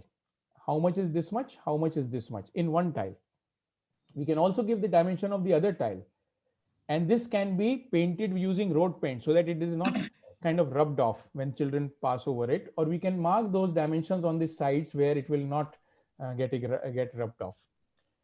And then using that, we can give numbers to the total number of tiles which are placed here. You know, it will give them an estimation of some kind. That is one possibility using this. You have these pillars which are appearing here, one pillar, second pillar, third pillar, and they are all probably at an equal distance. Can my engineer friends tell me if they are at an equal distance? Yes, sir. Yes, sir. Most probably they are all Okay. So if you write the distance between two pillars on this railing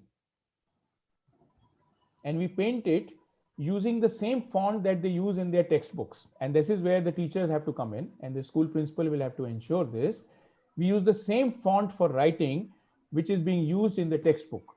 So if it is written in Tamil, we write it in Tamil here. What is the distance between two pillars? You can write it here, or you can also write it here, paint it here. And then using that, it can be how much is the overall length of the corridor. You get my point? Yes. Now, this is something which is happening in the real life. Now, these can also be milestones.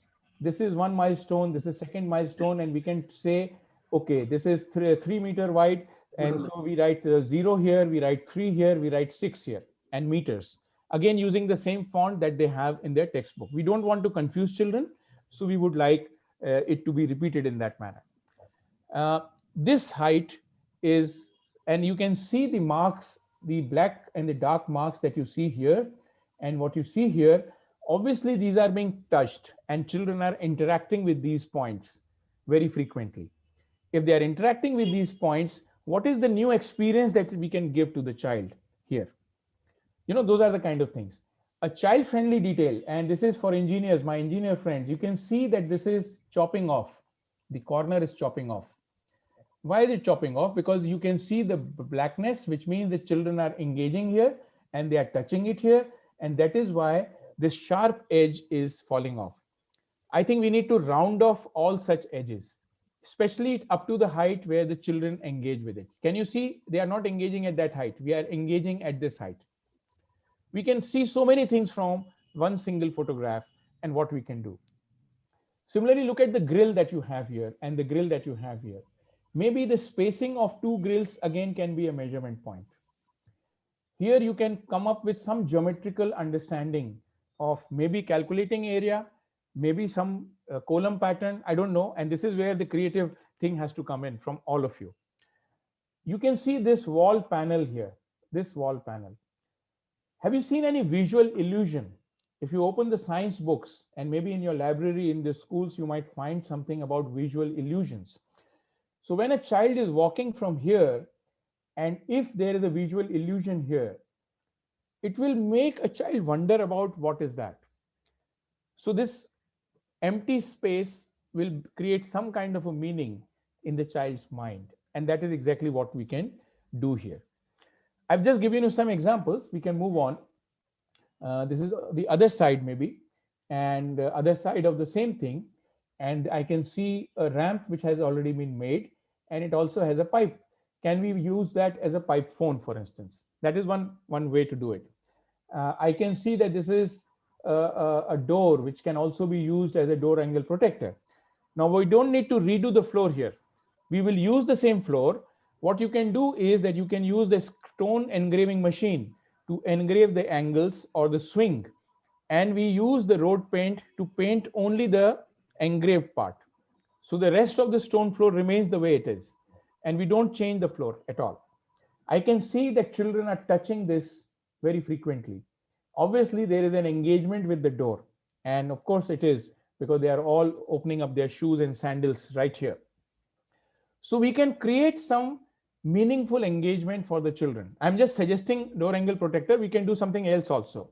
I don't know which grade this is and where it is located. Look at the furniture again. Furniture, we can do few things. The chalkboard here is fine for the kids that you have here. The almirahs may need that the shutter that you have. This can also have a writable surface. You can also use rubber sheet. You know, the Bata chappal that we get in the market, the Hawaii chappal, or which uses the rubber base. That is the excellent, I would say, pin-up board material. They're one of the best.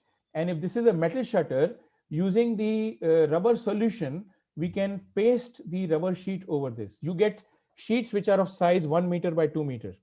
And those sheets can be about 15 mm thick, and they can be pasted over this, and these can become pin-up boards for TLMs to be used. And the color of that can be lighter, it need not be brighter, and all that. Those are the kind of things which can be done. For very young children, the fan and the central part of the fan can be painted creatively for making them wonder about colors and color mixing. So imagine a child looking at the fan which is rotating at a certain speed.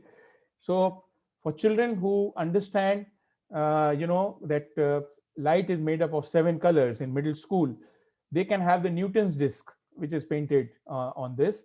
But for lower grades, it could be other kind of wonderful materials which can be painted on the fans. And when you switch on the fan, a whole range of stuff can be done.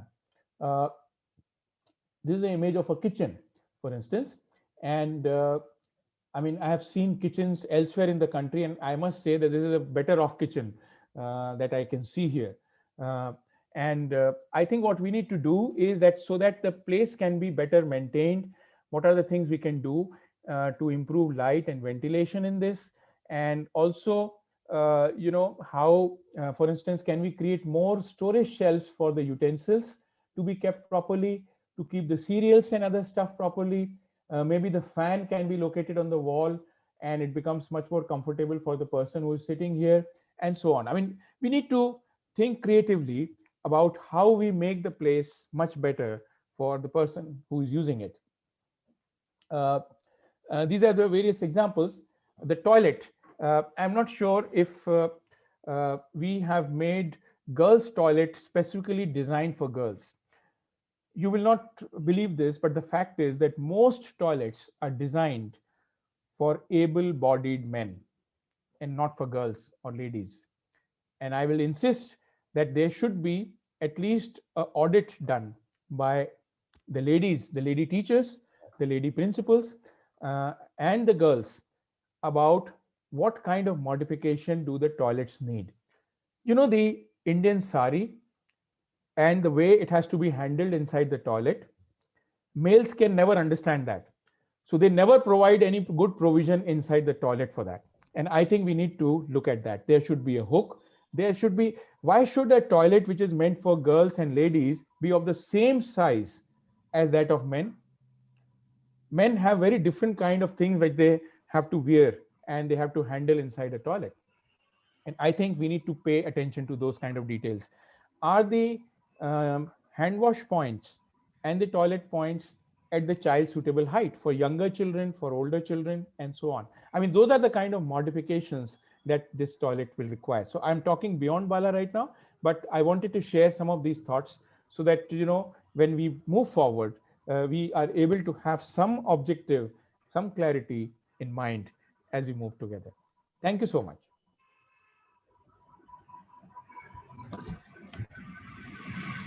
So any questions that you have, and I would be delighted to answer that. But before that, maybe I'll just like to conclude my point. Children learn in continuum, and there has to be an ecosystem of school to support the learning holistically. Because children are learning all the time. They are not just learning inside the classroom, they are learning outside, they are habit forming in toilet, they are habit forming in hand wash areas, they are habit forming in many other places also. And we need to look at the whole school rather than just one part of it. And it is not just about learning academically, but looking at all the domains of child development in a school environment. I would suggest that you should have some kind of an educational plan and the pedagogy of how you would like to learn and visualize that. And that we reflect in the infrastructure development plan, which is where the engineers and architects like us can support you. Land and building are expensive assets for schools, and its educational value must be maximized for existing as well as new schools that you have. And that is exactly what I shared with you a while ago.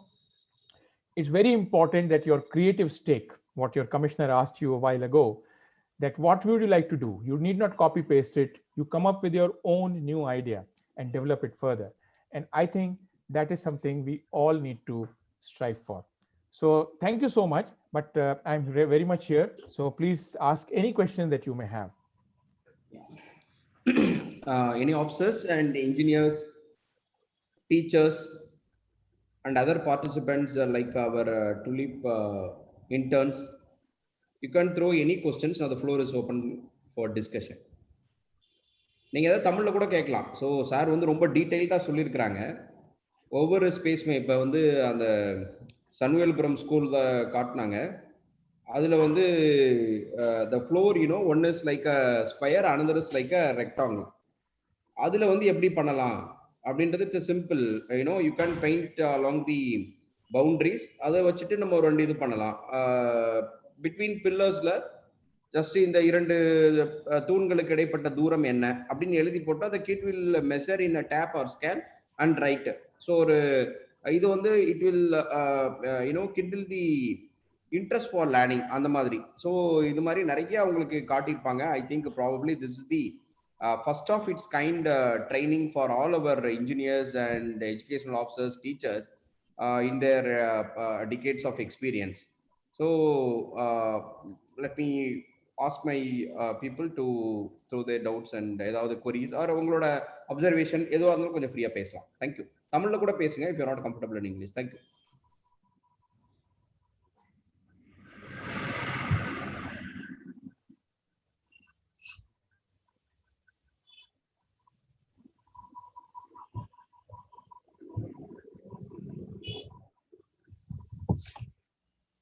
Good evening, sir. Yeah. Good evening, sir. Higher classes, around 6th to 8th, we have some difficulty with understanding about prime numbers and composite numbers. So, can you do that Eratosthenes, sieve of Eratosthenes in the infrastructure by using floor painting? Yeah, so I would suggest that you go for, yes, certainly there are resources which can be created for prime numbers.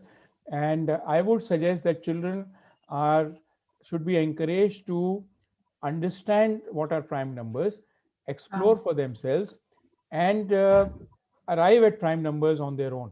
So there could be activities which can be done on floor. I would suggest that don't paint all of it with prime numbers. You give them an initial idea of what the prime number is, and then beyond that there could be either a grid board or there could be something which can be done on the floor in which they can do it on their own. And this can be done in the corridor right in front of those grades. It can also be done in the courtyard, which they are more frequently using in your school. And we can think about more creative ways. And I will need to see some photographs and some resources of the schools and what in your experience has been the best way for children to learn prime numbers, because all that will help in designing something so uniquely which will be useful for your children and the teachers. One more doubt, sir. How to construct for place values, identification of place values, ones, tens, hundreds, thousands? Yes. Very important question. Place value is something which children carry till later in their life, and they are not able to understand the importance of place value. Yes, there can be resources which can be created even for place value, and they can start from some simple ones to slightly more complex ones. And this can again be done on the floor and the wall. And supporting that, imagine it like this. We are not saying that everything is possible through the built environment, and we don't want you to even feel that. What we want you is that you have introduced the concept of place value in the mathematics class. After that, you give children some time to think over it, and in that maybe you are not even present. It could be the recess time, it could be after school hour, or it could be before school hour, where children are discussing in their peer group the idea of place value, the concept of place value. Practice it, make mistakes, and that is fine. And we should provide resources which are not necessarily only inside classrooms, but they can also be right outside the classroom in the corridor and in the backyard wall or the front wall or wherever, where they can learn about the place value on their own. And when you notice them doing that and you come across a doubt or a problem, you correct it. Or you can actually conduct that activity in the outdoor occasionally and correct it. So yes, there are tables which can be made using the same kind of writable surfaces that I showed you earlier, in which the place value concept can be understood by children. And once they understand the concept, even if they get into a new situation, they will be able to apply that concept of place value without any problem. Yes. One more doubt, sir. That axis of symmetry. Actually, they are having so much doubt about rotational symmetry, linear symmetry, and mirror reflection. And can we do them with the? You told that polyvinyl sheets, with the sheets mirror coating. With that, of course. I must say, Radhaji, I'm very impressed by all the three questions that you just asked. And the third question that you have asked is something you can do with the fan. The rotational symmetry is something you can do with the ceiling fan. We can do something very creative with the ceiling fan for children to understand the rotational symmetry. We can do the axis of symmetry using the two shutters of the door. You can see the two shutters of the door, and this can be the axis. And when you open the shutter, you are actually along the axis of symmetry. And there can be multiple shapes. What you can do, in fact, is that you can have the shutters of the almirahs and the shutters of the doors, which are also like writable surfaces. Children can draw different shapes and see where is the axis of symmetry there, because that will very clearly explain to them how to understand the idea of symmetry and so on. I think you have actually touched the chord of where children face the problem. And I think this is the real value of Bala. Thank you so much for asking these questions. Thank you, sir. Thank you very much. Sumari, thank you. Any other engineers? We cannot add numbers in the one card you can mark add numbers in another corridor. It is very easy to understand the add numbers and even numbers for the students. Is it correct, sir? Yes, what you can do is, sir, that whenever, let's say if you have ground plus one structure for a school, and you are having steps, you can use that. Or even if it is up to the plinth height, you are coming from the ground level to the plinth height, you can use some of these numbers, even numbers and other numbers in a different manner. I would suggest, and I can see that you have some creative ideas in your mind right now, I would suggest that you discuss it with the mathematics teacher in the school, in one of the schools. And I think Radhaji was certainly one of those inspired ones.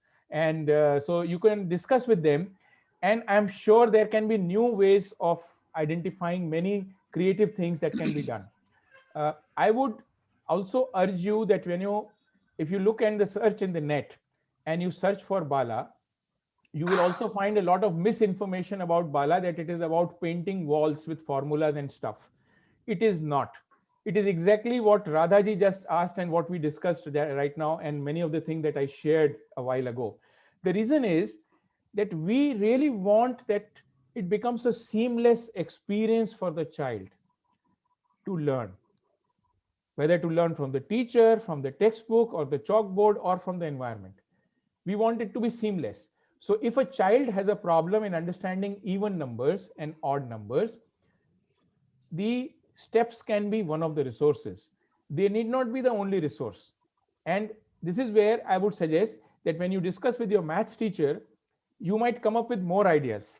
And we can also help you with that when you come up with these questions. And as we move forward, we will try that our pedagogues also help you out in the kind of problems that you notice and how they can be addressed in the real situation on ground. Thank you so much. Good evening, sir. Sir, as far as English is concerned, students feel very difficult to learn the language. And can we have some word games or that word ladder, stepping stones with that outer frame alone on the floor we can have now? And for English, what are all the other aspects we can have, sir? Okay, wonderful. I think this is very good. What you just said about English is true all over India. It is not just about Tamil Nadu, it is true anywhere else, because it is difficult to learn a language which is not our own many times. And it's the way it functions and the way its vocabulary, the grammar, everything is very different. So what do we do? I think one of the things that you can do, what you just suggested was excellent, that you just have the frame, and that you can do on the floor. You can do even on the walls.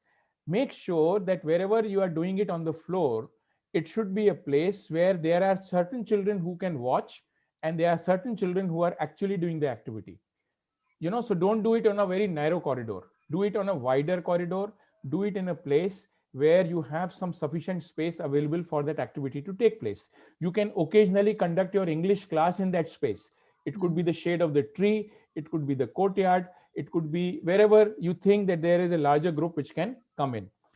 2, when you are writing there, it should be visible to all the children. So it has to be written slightly in the larger size, in the longer size. Yeah. 3rd is you can also think about labeling different places in both the languages, Tamil as well as English. For example, door, window, and many other places. This is, I'm talking about the earlier grades where you are introducing English as a subject and not as a language and as a subject. So you can label the door as it is called in Tamil and as it is called in English. You can label various spaces. You can label the plants. You can label the various distances in that manner. What you should be very careful about, the font you use, the text type that you use for Tamil and English should be exactly the way it is appearing in your textbooks. Don't ask the artistic kind of, because painters, when they come and paint, they are usually inclined to paint it in a very, stylistic, artistic manner. We are not interested in that artistic manner. We are interested not to confuse the child at all. And hence it is very important that we do it in a manner that it is clear to them. So your idea of that frame is good. We should do that. I'm just suggesting a new location for that. There are many other things which can be done with the language, including English, and there are many other more detailed things, and it will take much more time, but we can certainly do it. And my suggestion to Commissioner and Madam Chitra would be that if we can collect many of these questions, subsequent to this workshop, you can have a meeting with them, and they can be all given some time. Chitra, I'm not able to hear you. Yes, sir, sure. I will do that, sir. Yeah, because that will really help in creating a two-way dialogue in which they can understand what all can they do in their environment. So, sure, this is an activity you can do subsequently, and I would encourage the kind of group that you have here, and I'm very delighted to see this kind of a group, here. A lot of interdisciplinary dialogue would be taking place. The teachers can talk to the engineers can talk to the teachers. I would be, I'm tempted to share with you, Executive Engineer, sir, a small story from an engineer who told me this, and this was from another state. And he said that whenever he would go to the school, he would only look at the brick and mortar and the steel on the site and would never even look at the children. And gradually, the relationship changed. And now, if he passes from that and a teacher spots, the teacher will scold him, how could you go without having a cup of tea with me? That is the relationship. And that is exactly how I think it can nurture further. Any questions, please feel free. I don't worry about the time from my side.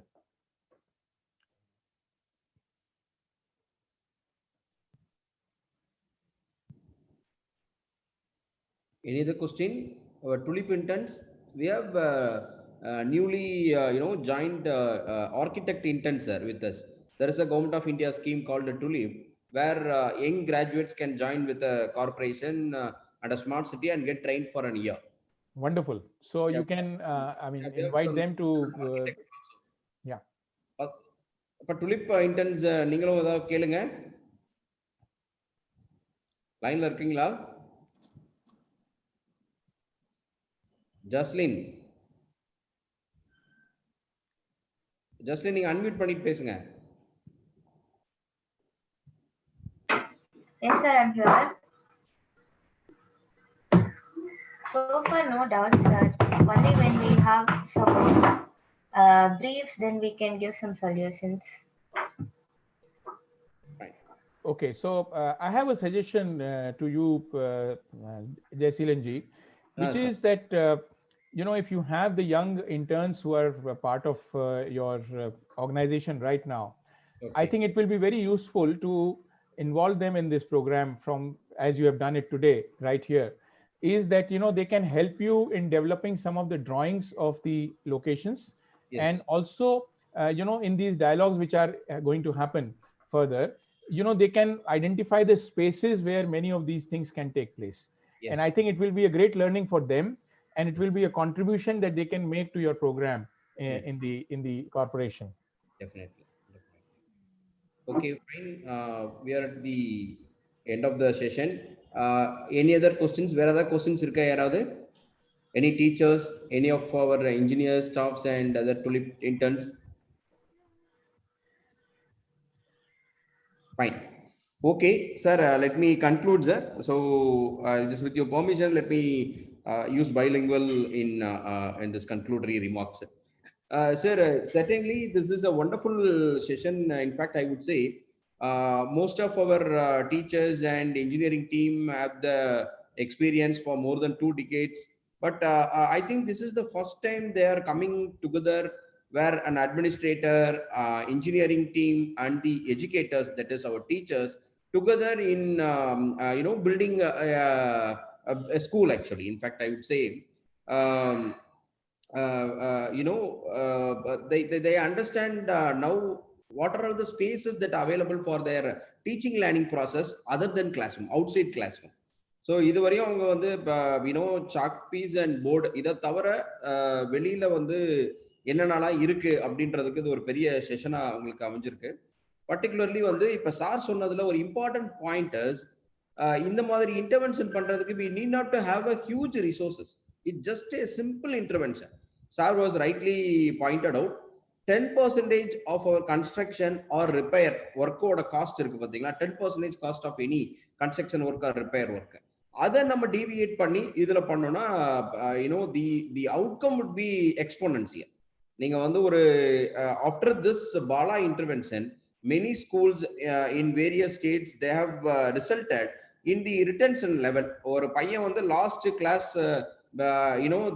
they shouldn't wait for the last ring to go out of the school. அந்த மாதிரி இல்லாம ஸ்கூல்ல இருக்கிற time வந்து okay ஸ்கூலுக்கு போறது ஒரு interest, ஐயோ திங்கக்கிழமை ஆரம்பிச்சிருச்சா ஸ்கூல் போகணும் அப்படின்ற ஒரு பெயின் இல்லாம லேர்னிங் டீச்சிங் ப்ராசஸே ரொம்ப ஒரு ஃபன் ஆயிடும். ரெண்டாவது இன்னொரு விஷயம் சொன்னாங்க, நீங்க லைக் ராதா டீச்சர் கூட கேட்டுட்டு இருந்தாங்க, சில விஷயங்கள் வந்து பாத்தீங்கன்னா நீங்க எவ்வளவுதான் மெனக்கெட்டாலும் பையனுக்கு வந்து அவனுக்கு ஈஸியா அண்டர்ஸ்டாண்ட் சொல்லித்தரதே கஷ்டமா இருக்கும். ஃபார் எக்ஸாம்பிள் இந்த பிரைம் நம்பர்ஸ் அல்லது வந்து ஒரு 4th ஸ்டாண்டர்ட் பையனுக்கு வந்து ஒரு ரெக்டாங்குலர் ஒரு பேரபோலா இதை பத்தி நீங்க சொல்லி கொடுக்கணும் அப்படின்னாவே அவனுக்கு அந்த இதோட அப்ளிகேஷன் தெரியாது. அப்ளிகேஷன் தெரியாதனால அவங்களுக்கு புரிஞ்சுக்கிறதுக்கு கஷ்டமா இருக்கும். ஸோ டெய்லி அவங்க நடக்கக்கூடிய ஸ்டெப்ஸ், பேரபட் வால், இப்ப ஒரு நான் பார்த்துட்டு இருக்கப்ப ஐ காட் அன் ஐடியா, ஒரு அபாக்கஸ் பத்தி ஒரு அபாக்கஸ் எடுத்து அப்படியே ஒரு பேரபட் வால் மேல ஃபிக்ஸ் பண்ணா போதும், that calculations will be learned easily. அந்த மாதிரி வந்து இதை நம்ம பார்த்தது அப்படியே காப்பி பண்ணணும் அப்படின்னு அவசியம் இல்லை. அது ஒரு ஐடியா நம்ம ஸ்கூல் புக்ஸ்ல இருக்கிறது மாதிரி. ஸ்கூல் புக்ஸ்ல you can as a math teacher, as a science teacher, as an English teacher, you can see what are all the difficult things in a school book for kids to understand. அதை எப்படி இந்த கான்செப்ட்ல கொண்டு வரலாம், steps எப்படி use பண்ணலாம், Windows எப்படி use பண்ணலாம், டோர்ஸ் எப்படி யூஸ் பண்ணலாம், அந்த பேரபட் வால் எப்படி யூஸ் பண்ணலாம், ஓப்பன் ஸ்பேஸ் எப்படி யூஸ் பண்ணலாம், ஒரு ஆம்பி theatre. other day when I was going through this preparing for this event, I had an idea.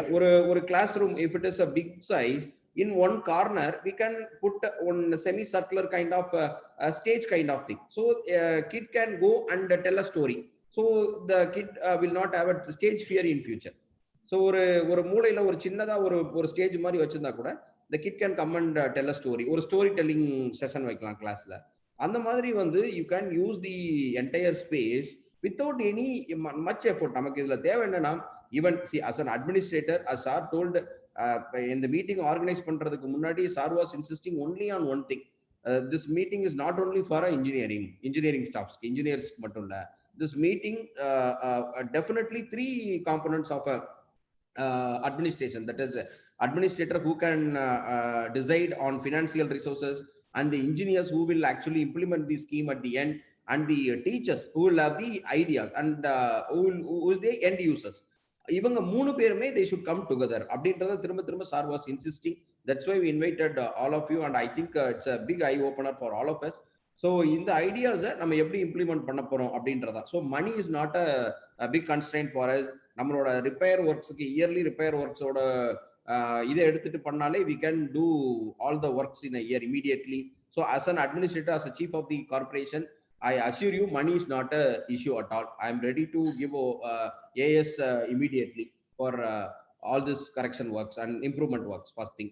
And second point is, நம்ம teachers எல்லாம் you should go back and see every bookல நமக்கு இருக்கிற difficulties எல்லாம் எப்படி இந்த கான்செப்ட்ல கொண்டு வரலாம். And our engineering staffs will come and they'll find a solution how this can be easily and effectively implemented அப்படின்றதுக்கு this is the one of the best session, in fact I would say, for our corporation educational department to improve upon. So let me thank Kabir sir for joining us and in his busy schedule for this session, and let me thank Chitra also. Chitra is an IAS officer working as assistant collector in Trichy. She was with Thuthukudi Corporation for a week for some attachment. So she only took much interest in inviting sir for this session, and I'm sure in a month or two we will do some works in our schools for this improvement. Maybe after this COVID, once our kids start coming to school, they will be much delighted to come and come to the classrooms and in the learning process. So let me thank you sir on behalf of the corporation, and I am sure Thuthukudi, I'm really committed, and my engineering team are well versed in works, or they are also much interested, and as sir pointed out, many our teachers are are ready to take any innovative steps and go ahead for the welfare of the kids, and all these three together we will be doing best, and I'm sure we will be one of the best corporation to have adopted this Bala concept in our schools, sir. So let me thank all our staffs for coming and joining in this event, that too on the first day of the year. So I think, sir, this is also very auspicious, on the new year, everyone have joined, and this in fact, I would say it is a great event to kickstart the year also. So let me thank everyone again, and let me thank Kabir sir also. So I'm sure we will be taking up this project. So let me invite Chitra. Chitra is an IAS officer, Assistant Collector Trichy, to propose vote of thanks. Thank you, Kabir sir, for agreeing to do this orientation session. And sir wanted to do this to ensure that all of us were totally involved in this project. And as it is evident from the other teachers' questions, we were involved, and there was a change in all of us. Thank you, sir, for that. And Bala, as I could understand, is all about understanding how young humans or small humans comprehend nature, understanding their demands, and then changing or modeling the physical environment so that the educational aims are met. So on behalf of all the students of Thoothukudi Municipal Corporation schools, the teachers, the principal, engineers, architects, the administrators, and Thoothukudi Corporation Commissioner, so thank you so much for your time. We deeply appreciate it. Thank you. Thank you, sir. So thank you so much. I'll be in touch with you, sir. So hopefully we will meet after some time to see the progress, sir. Thank you, sir. Thank you. Thank you. Namaskar. Namaskar.